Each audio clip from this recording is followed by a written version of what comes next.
You know, when we think of scientific laws, we tend to picture these perfect, elegant truths about the universe. But today, we're going to pull back the curtain on the math and look at the very human and often very messy stories of the people who discovered them. I mean, we all know the equations, right? They're so clean, so simple, so powerful. You take Newton's second law of motion, force equals mass times acceleration. It governs everything from a baseball hurtling through the air to planets orbiting a star. It's just the absolute picture of order. Or how about this one?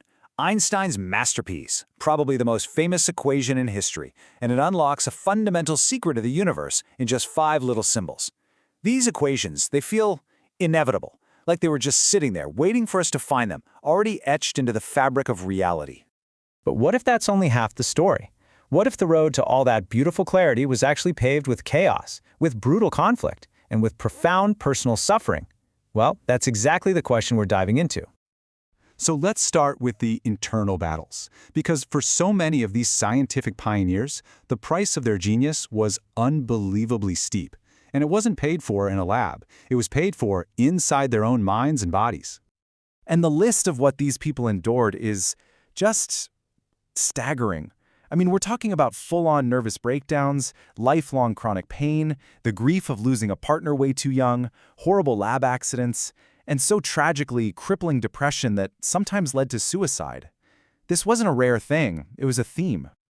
Just take Isaac Newton, the guy who's basically the chief architect of the modern world. Even he wasn't immune. After dealing with just relentless, brutal criticism of his work on light and optics, the strain just became too much, and he had a complete nervous breakdown. Or, oh man, the story of Ludwig Boltzmann is just heartbreaking. He had this revolutionary idea that everything is made of atoms and that heat is just how they move around. It's a cornerstone of physics today, right? But back then, the scientific establishment thought he was nuts. His ideas were ridiculed, called fantasies, and just forcefully rejected. And let's be clear, this wasn't some friendly academic disagreement. The opposition was personal, it was aggressive, and it had a direct and absolutely devastating impact on his mental health, taking his depression to a breaking point. And this is where the story takes its tragic turn. Convinced that his entire life's work was a total failure, he took his own life. Just think about that for a second. A brilliant mind whose work we now teach in every single university died believing he was wrong. It's a gut punch of an example of how the road to scientific truth can be littered with personal tragedy. But you know, the battles weren't always internal. It wasn't just a war inside their own heads. Oh no. As we're about to see, science has always been something of a contact sport, just filled with fierce rivalries, personal attacks, and resistance from every direction.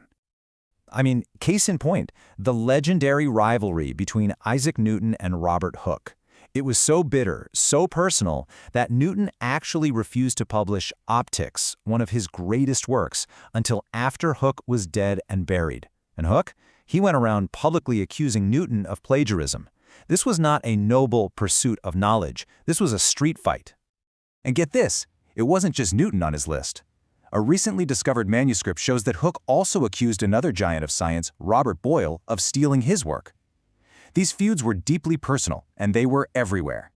And some of these guys, like Galileo, they seemed to actually relish the conflict. He didn't just disagree with his opponents, he insulted them. He called them mental pygmies. It just goes to show you the raw human passion and ego that was driving these debates. It was anything but objective and detached. And you know, sometimes the biggest fight wasn't in a university, but right at the dinner table. Daniel Bernoulli was literally kicked out of his house by his own father just for being his scientific equal.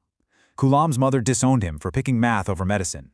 And Thomas Graham's dad fought him tooth and nail on his passion for chemistry. These weren't just hurdles, they were foundational battles against the people who were supposed to support them most. Okay, so this next part it's a fascinating paradox. We're going to talk about the role of religion. Because for some scientists, faith was the ultimate fuel for their fire, and for others, it was the ultimate persecutor. Just look at this split. On one side, you have these titans, Faraday, Joule, Maxwell, all deeply religious men who saw science as a way to understand God's creation. And on the other side, you have Galileo, whose scientific discoveries put him on a direct and devastating collision course with the church. And this quote from James Joule, it just perfectly captures that mindset. For him, science wasn't the opposite of faith. It was an act of faith. Discovering a new law of nature, that was like getting a little glimpse into the mind of God. And then you have the other side of that coin. For the crime of suggesting the Earth moved around the sun, Galileo faced the full, terrifying power of the Inquisition. He was humiliated, forced to his knees, threatened, and silenced, sentenced to live out the rest of his days as a prisoner in his own home. And this timeline, wow, it really puts it all in perspective. The official apology from the Catholic Church, it didn't come until 1992, 350 years after they condemned him. It is just a stark reminder of how powerful institutions can be in the way of scientific truth. So, after all of this, what's the big takeaway? What do all these stories of pain and conflict and faith really tell us about what science is? Well, it means we have to completely reframe how we look at these laws. They aren't these cold, abstract truths that were just handed down from on high, arriving perfectly formed in a flash of genius. They're anything but sterile. No, we should see them for what they really are. They're monuments to human struggle.